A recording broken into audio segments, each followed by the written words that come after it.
Shalom, this is part 3 to Virgin Birth Fable Matthew Explained. I'll continue from verse 14 to 21. And give occasions of speech against her, and bring up an evil name upon her, and say, I took this woman, and when I came to her, I found her not a maid. Then shall the father of the damsel and her mother take and bring forth the tokens of the damsel's virginity unto the elders of the city in the gate. And the damsel's father shall say unto the elders, I gave my daughter unto this man to wife, and he hated her. And lo, he had given occasions of speech against her, saying, I found not thy daughter a maid, and yet these are the tokens of my daughter's virginity. And they shall spread forth before the elders of the city, and the elders of that city shall take that man and chastise him, and they shall mercy him in 100 shekels of silver, and give them unto the father of the damsel, because he hath brought up an evil name upon a virgin of Israel, and she shall be his wife, and he may not put her away all his days. If this thing be true, and the tokens of virginity be not found for the damsel, then they shall bring out the damsel to the door of her father's house, and the men of her city shall stone her with stones, that she die, because she hath wrought folly in Israel, played the whore in her father's house. So shalt thou put evil away among you. Right, this is the version, the token of virginity law. If, in other words, if a man takes on a woman, he puts his rod inside that woman, to go into her, speaks bad on her by saying she wasn't a virgin when I put my rod in her. The parents of the woman shows the token of the daughter's virginity to the elders of the city to prove the daughter was a legit virgin. Damsel's father tells the elders of the city, because the daughter / damsel was property of her father, and the father would watch over daughter to protect her, making sure his property didn't turn out to be a whore and end up being damaged goods. Father tells the bad stuff said by the man about his daughter to the elders. If what the man said is false, the elders tell off the man. The man will have to pay 100 shekels of silver to the woman's father, because he claimed a virgin of Israel was a whore. He spoke bad about a woman. He raised a false report on a woman that he dealt with. The woman will be his wife, and he can't divorce her all his days. Else, if the woman wasn't a virgin, if what the man said was true about the woman, she wasn't a virgin when I put my rod in her, the woman will be brought to her father's house door, and the men of her city will stone her to death, because she wrought folly in Israel, to be a hoe in her father's house. And this is the token of virginity law. There was no token of virginity in the case of Joseph and Mary, because Joseph already had sex with Mary. It was controversial due to the fact the marriage of Joseph and Mary was low-key. There was no great feast made for the marriage of Joseph and Mary.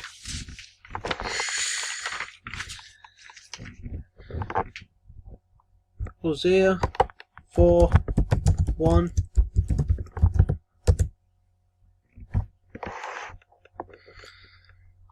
Hear the word of Yahweh, ye children of Israel.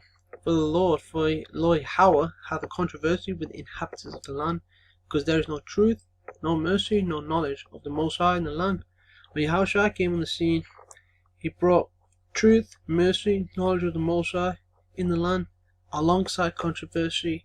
You had controversy such as Herod is literally killing off all the 2-year-olds and whatnot, to stop prophecy from being fulfilled. He was looking for Yahushua and Mary and Joseph going into Egypt. We know the Lord was a so-called dark-skinned man.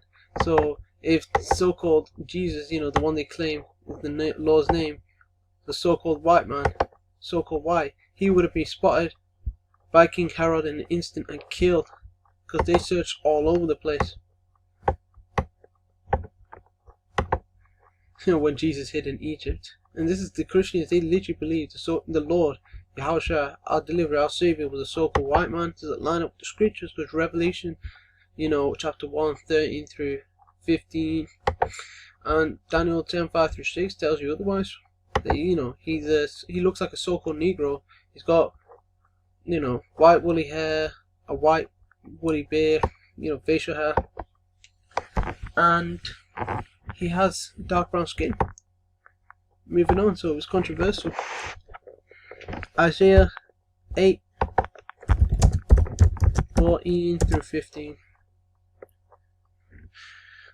And he shall be for a sanctuary, but for a stone of stumbling, and for a rock of offence to both the houses of Yashra'Allah, for a gin and for a snare to the inhabitants of Jerusalem. And many among them shall stumble and fall, and be broken, and be snared, and be taken. Yahushua is a stumbling block to everyone but the electos, meaning chosen. So he's a stumbling block to everyone but the chosen Israelites. You know what verse 15 says? If you don't believe Joseph, you know part of that is not believing Joseph and Mary had sex. If you don't believe Joseph and Mary if you don't believe Joseph and Mary had sex, then you've stumbled, fallen, broken, and going to be taken for destruction. Because that's the only way a woman can get pregnant. Okay, a woman has to get impregnated by a man's seed. She's not going to birth a child without a man's seed. You know, the life starts with a man. Okay, the woman is just the soil, the man is the seed. You know, the seed, regardless of where it's planted, regardless of the soil it's planted, is going to produce that seed. You know, it's going to bring forth more of that seed. It's going to be what that seed is. Like if you plant an apple seed in whatever soil, Chinese soil, American soil, when it grows up into a tree, it's still going to be an apple. You know, that apple seed is going to become an apple tree. It's still going to be some apple. Okay, it's not going to become American apple tree. It's just going to be an apple tree. You know, nationality goes through the father. Numbers 1:18. The marriage of Joseph and Mary was meant to be low profile. Surah 42:9-11. The father waketh for the daughter when no man knoweth, and the care for her taketh away sleep.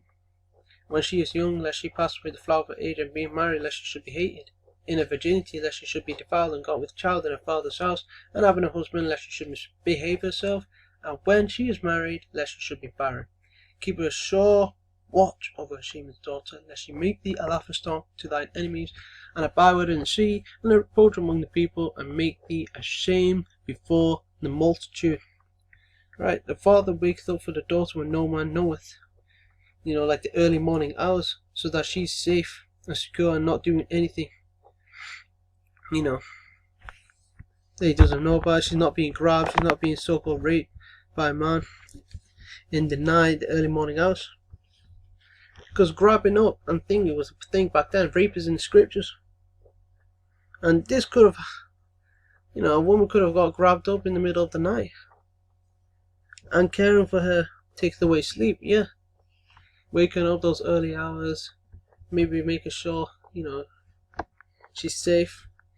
When she is young, lest she pass away the flower of her age, when she's ripe, Piperekmos, and being married, lest she should be hated in her virginity, lest she should be defiled, and got with child in her father's house. Because, you know, it's a shame for a woman to have child in her father's house due to the fact she's meant to be with the man who impregnated her. She's meant to be in the house of the man who impregnated her, not in her father's. Otherwise, you know, it's like as if she was a hoe. You know, she gets pumped and dumped by some man. Now she's pregnant with some man's child, but she ain't even with the man who got her pregnant. You know, when a man made a woman his wife by having sex with her, then he was meant to take care of her. You know, it says keep a sure watch over the door. So, you know, watch where she's going. Keep your eyes on her so that she doesn't do any more shameless things. Okay, a shameless woman shall become a dog. She's going to be a reproach to your enemies. Your enemies are going to be talking shit about you by saying, oh my God, you can't raise your daughter. Your daughter's such a hoe. You got no control over her, and that is gonna make you thee ashamed before the multitude. So it's very serious for, you know, a woman to be right. Okay, a woman that's shameless brings shame to her father's household. And we just saw that through Sirach 42, 9-11 in a number of ways. Matthew 19, 5-6. And said, for this cause shall a man leave father and mother, and shall cleave to his wife, and they twain shall be one flesh. Wherefore they no more twain, but one flesh. But therefore the Most High hath joined together, let no man put asunder. Twain means two. Asunder means split up. So, what therefore the Most High hath joined together, let no man split up, was a purpose for man or woman to get together.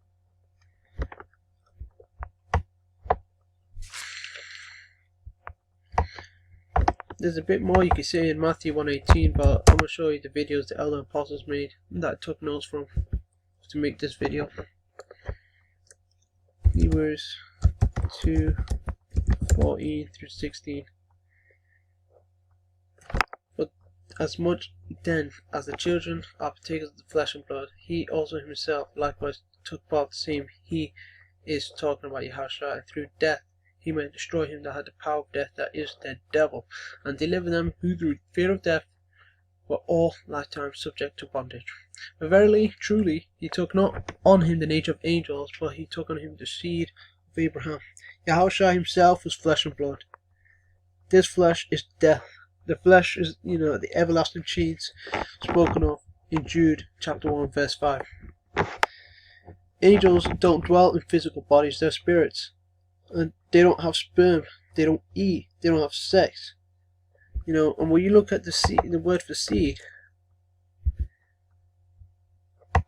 in Hebrews 2:16, you see the word sperma, and you can look up for yourself. Strong's G 4690, sperma. Basically, sperma. It's sperm in Greek. That's what it means. Taking him the seed of Abraham means he came about. He took in the seed of Abraham by coming about through, when Joseph had sex with Mary. Galatians 4:4.